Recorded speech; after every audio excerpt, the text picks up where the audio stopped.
Hi guys, welcome back my channel. I'm Dr. Munmun Soni and I will share my journey how I cracked my FMG.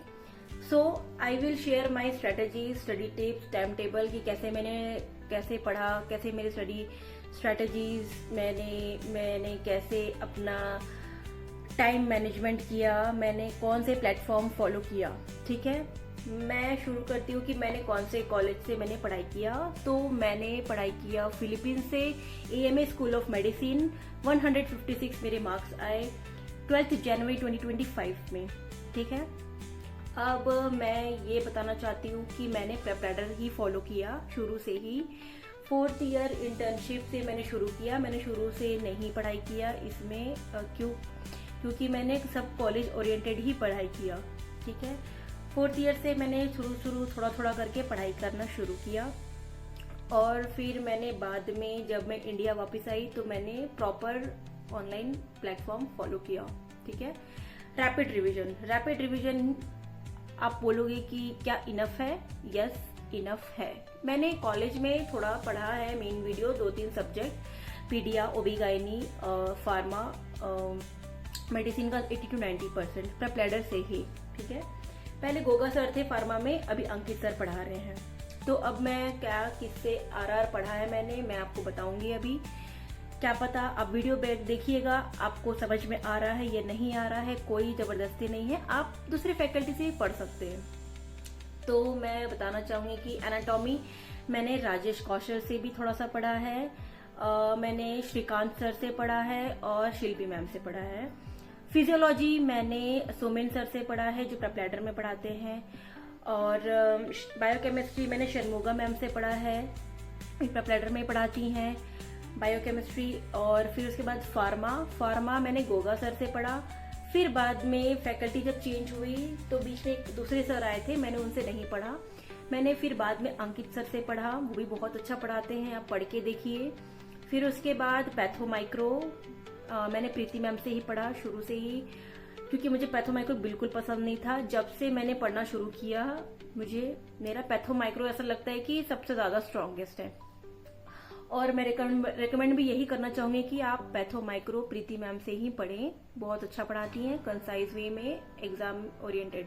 ठीक है, फिर आते हैं FMT मैंने मगनधरन sir से पढ़ा। मगनधरन सर अभी मैरो में चले गए हैं, पहले प्रेपरेटर में थे, तो मैंने हमेशा से उन्हीं से पढ़ा है FMT। अब आते हैं 4 मेजर, मेडिसिन, ओबीगाइनी, सर्जरी, PSM। तो मेडिसिन मैंने मारवा सर से पढ़ा, ओबीगाइनी मैंने प्रसन्नविक सर से पढ़ा, सर्जरी जिसमें मुझे बहुत डर लगता है, लेकिन अब मुझे उतना डर नहीं लगता बिकॉज ऑफ प्रीतेश सर बहुत इजी वे में सर्जरी पढ़ाते हैं। यू शुड लर्न,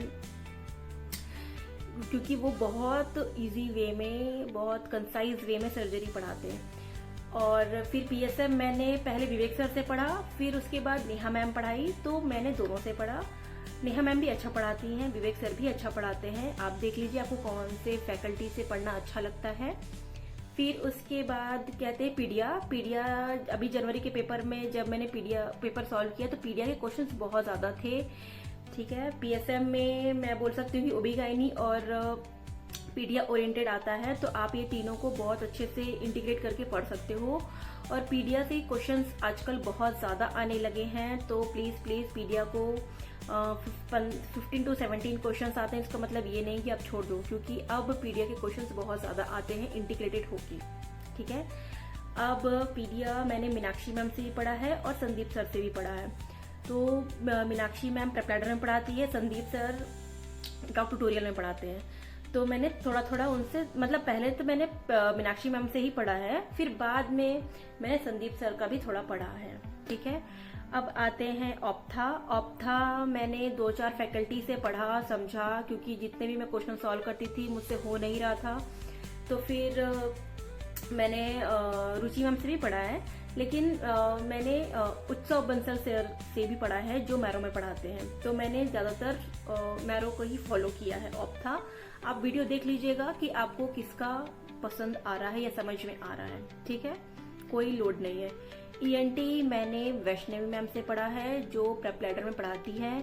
आप बोलोगे कि नहीं, कमेंट में आप मुझे कमेंट करोगे कि नहीं, धवन सर से अच्छा कोई नहीं पढ़ाता। मैं मानती हूँ, लेकिन मैंने उन्हीं से ही पढ़ा है।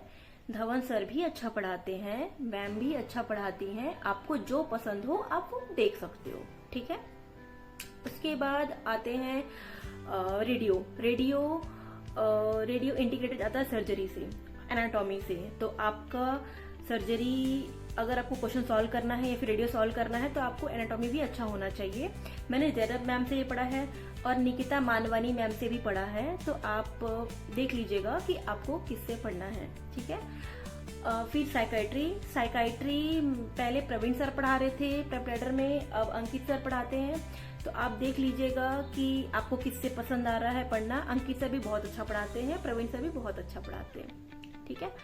फिर उसके बाद ऑर्थो मैंने जम्बूकेश्वरन सर से पढ़ा है, जो प्रेपरेटर में पढ़ाते हैं, बहुत अच्छा पढ़ाते हैं। You should learn from him sorry. And उसके बाद एनेस्थीशिया पहले प्रेपरेटर में स्वाति मैम पढ़ाती थी, बीच में फिर कोई और फैकल्टी था, मुझे पता नहीं, क्योंकि मैंने हमेशा उन्हीं की नोट से पढ़ाई किया है। मेरे पास प्रिंटेड नोट्स थे उनके। तो मैम अब पता नहीं कहाँ पढ़ा रही हैं, कौन से प्लेटफॉर्म में, बट मैंने मैम से ही पढ़ा है, क्योंकि मेरे पास पुराने वीडियोस और नोट्स अवेलेबल हो जाते हैं मार्केट में। तो आप देख लीजिएगा। अभी फैकल्टी कौन सी है मुझे नाम नहीं पता प्रेपरेटर में, बट मैंने स्वाति मैम से पढ़ा है। अब क्या बचा, डरमा मैंने पढ़ा है मनीष सोनी सर से। अभी खुशबू मैम पढ़ा रही हैं, वो भी अच्छा पढ़ाती हैं, बट मैंने डरमा मनीष सर से पढ़ा है, क्योंकि पहले प्रेपरेटर में मनीष सर पढ़ाते थे, ठीक है। अब आप बोलोगे कि मैंने कैसे क्वेश्चन सॉल्व किया। क्वेश्चन मैंने सॉल्व किया कस्टमाइज करके, हर दिन 100 to 150। जैसे जैसे टाइम पास आता गया, जैसे 1 month 1.5 month या 2 months है, तो मैं 200 क्वेश्चंस मिनिमम सॉल्व करती थी। अब आपको कस्टमाइज करके चलना पड़ेगा। मैं अपकमिंग वीडियो में ये भी बताऊंगी कि मैं कैसे कस्टम मॉड्यूल करती थी, कैसे कौन से मॉड्यूल को एक साथ रख के करती थी। मैं 50-50 करके करती थी। आप सुबह सुबह ये करिएगा कि आप सो के उठ रहे हैं तो 50-50 का क्वेश्चन सॉल्व करिए, फिर बाद में दोपहर में या फिर आप शाम में 50-50 करके करिए। तो ऐसे आपका 100 या फिर 200, आपका मिनिमम 150 तो हो ही जाएगा, क्योंकि जब तक आप क्वेश्चन सॉल्व नहीं करोगे तब तक आपको ये नहीं पता चलेगा कि आपको याद है या नहीं है। और जितना आप क्वेश्चन सॉल्व करोगे, टफ क्वेश्चन अगर आया तो आप क्वेश्चन सॉल्व कर सकते हो। अगर आप रिपीटर हो तो आपको पता होगा कि कितना कॉन्फिडेंट लो हो जाता है जब आप फेल होते हो। तो आपको ये पता होगा कितना बुरा लगता है कि अगर फ्रेंड्स आगे बढ़ जा रहे हैं, आप पीछे रह जा रहे हैं, है ना। तो फिर आप कोई बात नहीं, जितना भी टफ क्वेश्चन आएगा आप पास तो हो ही जाओगे, ठीक है। 150 तक जो बॉर्डर है वो बहुत मुश्किल से लोगों का होता है। क्यों? क्योंकि 100 के ऊपर सबका आ जाता है, लेकिन वो 150 जो आना चाहिए 150 के ऊपर वो नहीं आ पाता है। जब तक आप क्वेश्चन सॉल्व नहीं करोगे आपका नहीं आएगा। मिनिमम 5 ईयर के क्वेश्चन सॉल्व करके जाइए। PYQ पे डिपेंड मत रहना। PYQ अब सिर्फ नहीं आता, PYTs आते हैं, टॉपिक रिपीट्स होते हैं, पूछने का तरीका बदल जाता है।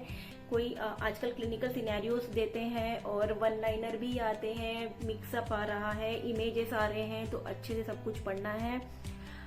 और उसके बाद आपको ये देखना है कि आप PYTs कैसे आप पढ़ रहे हो। ऐसे नहीं कि बस पढ़ लिए रट्टा मार ले, नहीं।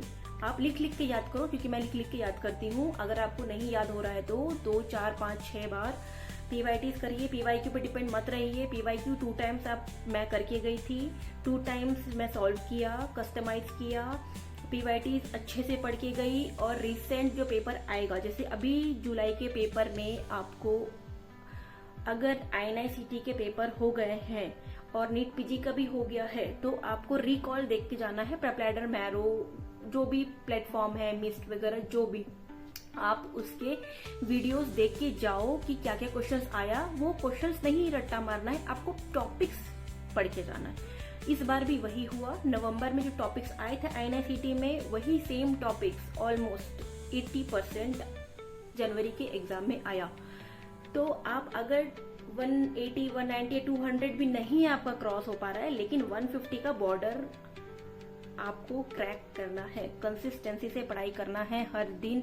अगर जिस दिन पढ़ने का मन नहीं है 10 से 12 घंटा पढ़िए, तो अगर अब मन नहीं है तो उस दिन 4 घंटा पढ़िए, 5 घंटा पढ़िए। उस दिन क्वेश्चन सॉल्व कर लीजिए, कुछ अच्छा खाइए, अच्छा गाना सुनिए, घर वालों से बात करिए, दोस्तों से बात करिए, ताकि आपका मूड रिलैक्स हो और अच्छे से पढ़िए। PYQ पे डिपेंड नहीं रह के जाना है। RR is enough. जो डॉक्टर से पढ़ रहे हो, रिपीटर्स हो, तो जो डॉक्टर से पढ़े हैं पहले वही डॉक्टर से आगे पढ़ के जाना है। अगर आपने मुझे सब्सक्राइब नहीं किया है तो प्लीज मुझे सब्सक्राइब करिए, टर्न ऑन करिए नोटिफिकेशन। अगर कोई भी मैंने अपकमिंग वीडियोस डाला, मैंने जो बताना है स्ट्रेटेजीज, टाइम टेबल, कैसे मैंने पढ़ा, कस्टमाइज कैसे करना चाहिए, तो मैं आपको बताऊंगी। तो प्लीज प्लीज प्लीज सब्सक्राइब मी। और कुछ भी दिक्कत हुआ तो मुझे कमेंट करो, कैसे आपको पास करना है, कैसे मैं आपको बताऊंगी कैसे मोटिवेट रहना है। घर वालों से कांटेक्ट में रहो, अच्छे से बातें करो, सबसे अच्छे से रहो। आप डॉक्टर ऑलरेडी हैं, आपका mindset, it's all about mindset. अगर आप सोचोगे कि मैं पास होऊंगा या होंगी, आप पास होके ही रहोगे। It's all about mindset. आप अगर सोचते हो कि मैं पास होऊंगा या होंगी, आप कैसे भी हो सकते हो, लेकिन पढ़ना पड़ेगा। ये नहीं कि सोच लिए और हो गया, नहीं, आपको पढ़ना पड़ेगा। अच्छे से पढ़िए। All the best. और कुछ भी प्रॉब्लम हुआ या फिर कुछ है तो अपने घर वालों से, दोस्तों से बातें करिए, डिमोटिवेट मत होइए, अच्छे से पढ़ाई करिए, अच्छा खाइए, अच्छा म्यूजिक सुनिए। कभी भी कुछ भी फैकल्टीज को बदलने की कोशिश मत करिए। जहाँ से जो पढ़ा है उसी को ही फॉलो अप करिए, ठीक है। और जैसा होगा मैं आपको अपकमिंग वीडियोस में बताते रहूंगी। और रिसेंट पेपर आप देख के ही जाओ, ठीक है। तो आपका पासिंग तो आएगा ही आएगा, मिनिमम 150 के ऊपर तो आना ही तय है, ठीक है। So all the best.